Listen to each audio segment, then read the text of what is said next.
costume, porque o meu pai veio de uma religião de matriz africana e meu pai era bruxo. Bruxo Caramba. mesmo. Então, meu pai era de trabalhar com Nossa. cadáver. Meu pai, quando ele incorporava, ele sentava num trono que a entidade mandou ele fazer com pregos para cima. E quando ele incorporava, ele enfiava um alfinete. Minha tia tá viva até hoje, ela narra isso. Ele enfiava um prego de um lado que saía do outro e não saía sangue. Quando ele terminava a sessão, não tinha furo. Ele bebia durante a sessão, terminava, ele estava sóbrio, era totalmente espiritual. Então, meu pai era governado por demônios.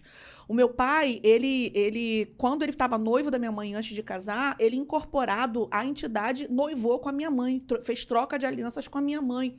Então, assim, meu pai sabia de onde ele tinha saído. Ele sabia do que ele foi removido. Né? E a história da conversão do meu pai foi linda.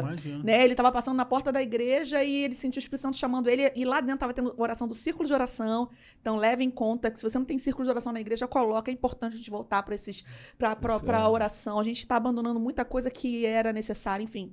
E aí as irmãs estavam cantando conversão. Foi na cruz, onde um dia eu vi. E aí ele ouviu aquela canção e ele foi trazido, né, para entrar. E aí a entidade virou para ele e falou assim, se você entrar, eu te envergonho.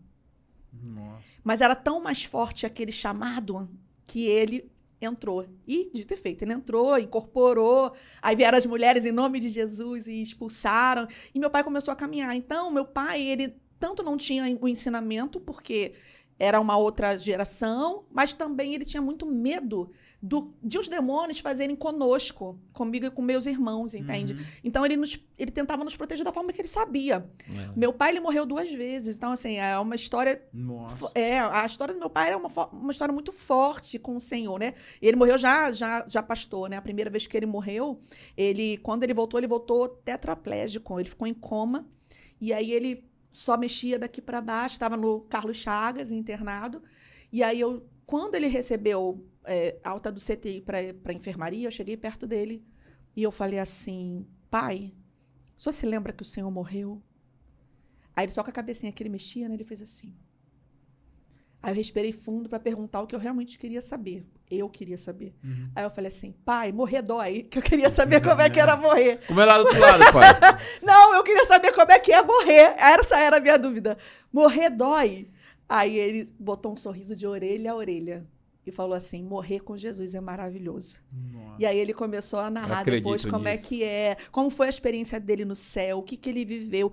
E ele foi uma experiência tão profunda, ele morreu em março, aí voltou, né, em março para abril.